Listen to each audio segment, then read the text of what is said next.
everybody, this is Gabe from Gabe's Green Corner. Happy Wednesday. It is National Robotics Day in the Twin Cities, Minnesota, and also actually the whole U.S. today, where people get together to talk about robotics and what they can do to learn about robotics. There's a guy from the military talking about the biggest use the military has for robotics is in drones, so that they can send them out places to see what's going on and where soldiers can't get hurt. I know some Marines have little robotic things that look like race cars, basically, but with more wheels that they can throw up that are somewhat bomb-proof, so they can send out to see if they can find bombs.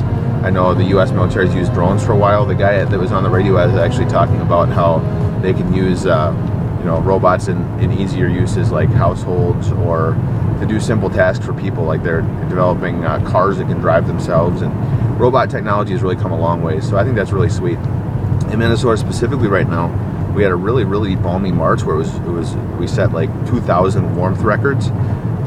Because of that, a lot of our apple orchards, the apples blossom started to come out in March, and now we're in the beginning of April and it's freezing. The last 2 days we've had not just freeze warnings, but it's frozen in the state of Minnesota.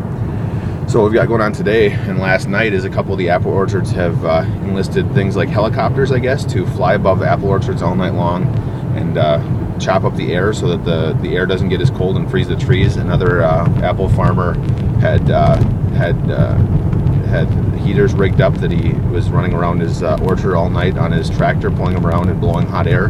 There's a lot of different things you can do. I was actually in my neighborhood today and I saw some people that had put big plastic tarps over their apple trees. I've got 2 apple trees in my yard and they had really pretty blossoms on them last week. I'm really hoping that they don't die, because this will be my first year to get apples on them. But I really hope that the Minnesota apple orchards have not gotten adversely affected by this cold snap after the super warm March.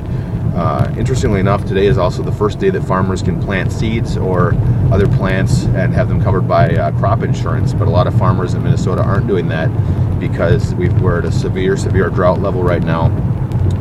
The paper said we're 6 to 9 inches below what we need of precipitation just to bring us up to the minimum we need right now.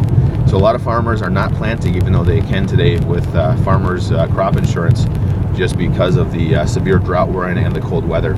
If you guys have any tips or suggestions on how to keep apple trees alive and safe when it's this cold after the blossoms have already come out, leave them below and I will send them out on my social networks. Hope you guys have a great Wednesday.